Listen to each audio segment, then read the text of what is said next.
أعوذ بالله من الشيطان الرجيم بسم الله الرحمن الرحيم بل رفعه الله إليه. Ngicela Allah angivikele kusathane ongathandwa egameni lika Allah onomusa onesihawu. Ngempela uYeshua uAllah wamthatha wamenyusela kuye wenyukela ezulwini.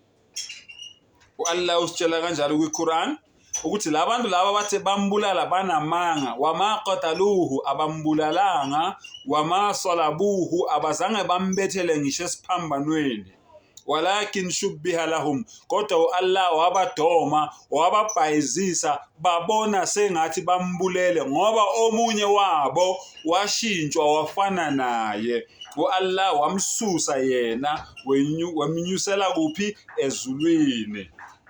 Wasinda kanjalo ke uYeshua ezandleni zabaphangi ezandleni zababulali. Esehambile ke uYeshua wenyukela ezulwini, labo ke ababa nenhlanhla balokhu beyiqhubile ivangeli lobunye bukaNkulunkulu, iningi labo babulawa labo bantu labo uma ngabe sebehlohlwa ngenkani, befunzwa ngenkani, begwinyiswa ngenkani ukuthi baqhube ini, bayeke ubunye bukaNkulunkulu kodwa baqhube ini, ubuthathu bukaNkulunkulu. Kwathatha about 600 years uma ngingaphosisi,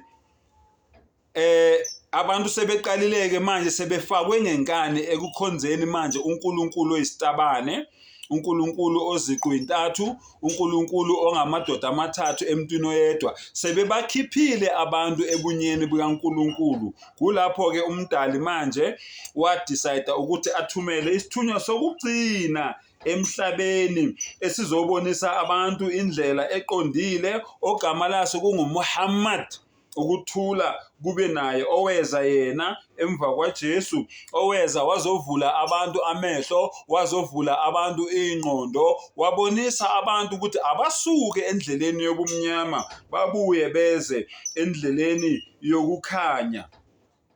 Le ndlela ke uMuhammad ukuthula kube naye ayifundisile, sesikuprovile amahlandla amaningi eBhayibhelini ukuthi akuyona indlela eyeza naye yedwa. Lonke uchungechunge lwabaprofeti approximately 124,000 babelethe umlayezo owodwa, ungabi nabanye onkulunkulu ngaphandle kukamdali wakho.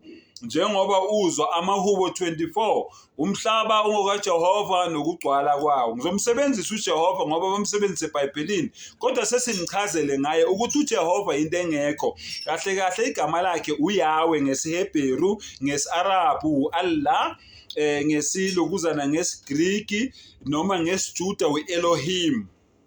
Njengoba uzwa ethi Eloi Eloi lama sabachthani, ukhuluma ulimi lwakubo lapho lwesiGriki noma lokuzana lwesiJuda.